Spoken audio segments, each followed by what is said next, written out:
Las arquitecturas del fin del mundo, End of the World Architectures, is a collection of essays in which it is analyzed how architecture can be considered a kind of stage where some of the most pressing issues of our day are performed. In times threatened by climate crisis, ecological challenges, and the horizon of a potential end of the world, space proves to be a crucial framework, not only to finding solutions, but to using desire to explore, experiment, experience, and perform other fantastic powers of life, other possibilities of cohabitation. Let me introduce you some of these ideas to you. For example, in the first chapter, a comparison is made between two concepts that have the same name, the black box. On the one hand, the black box, the technological black box, refers to that device that is usually housed in airplanes and ships and that remains invisible except in cases of collapse. Accidents or the moments in which things don't go well are the only moments in which the black boxes are opened to access to the records of the trip.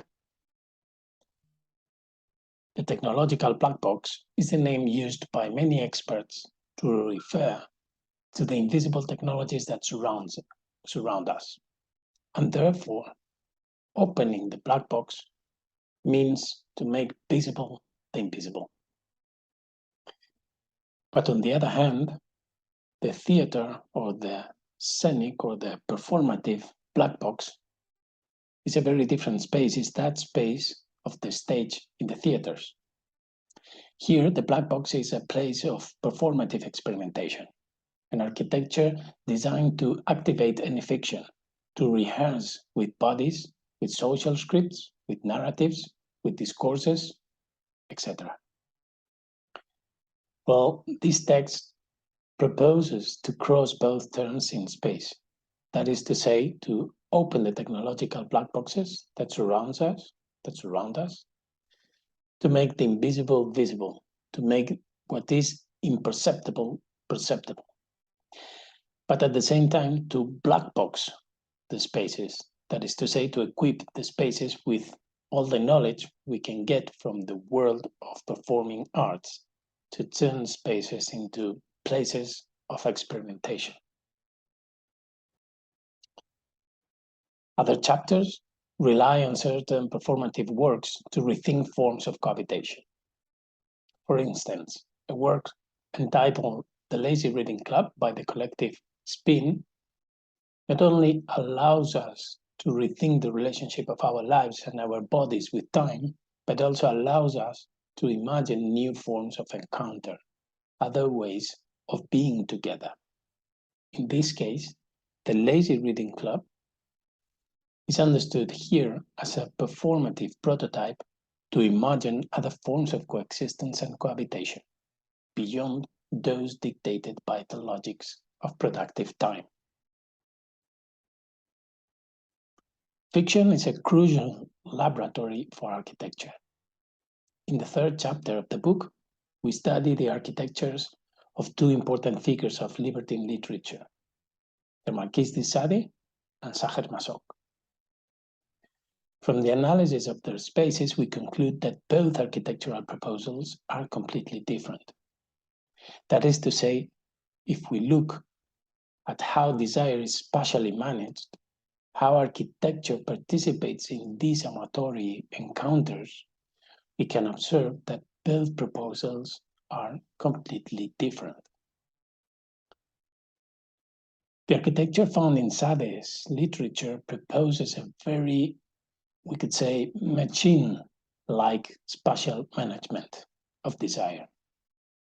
We find a super-functional architecture that could be assimilated to a machine that manages flows of those bodies to be exploited. Whereas Masoch's architecture has a double condition. It poses a spatial management based on a theatrical logic. Indeed, Masoch's domestic spaces are a sort of scenic black boxes, as we saw in the first chapter. in which radical amateur encounters unfold in a performative way.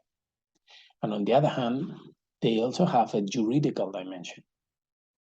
We must not forget that both in his private life and that of his characters, Massac made use of contract, legal contract, regulating master-slave relationships.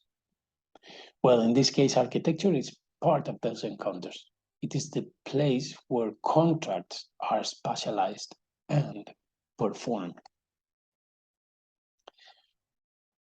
The last chapter, which gives the title to the book, analyzes how apocalyptical discourses are always architecturally performed and constructed.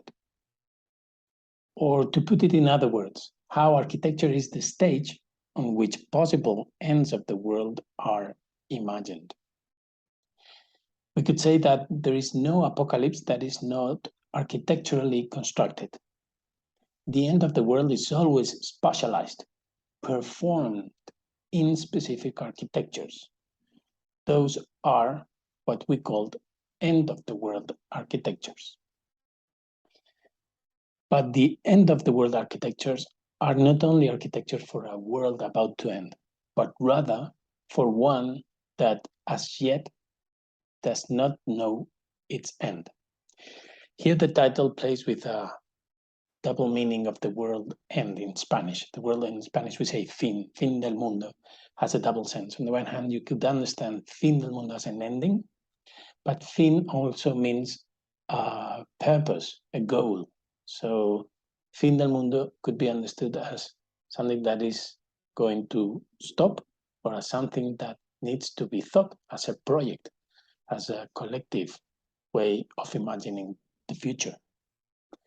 So the end of the world architectures, las arquitecturas del fin del mundo, are architectures that allow us to imagine other futures and speculate about other ends, other purposes, other shared motives for other worlds.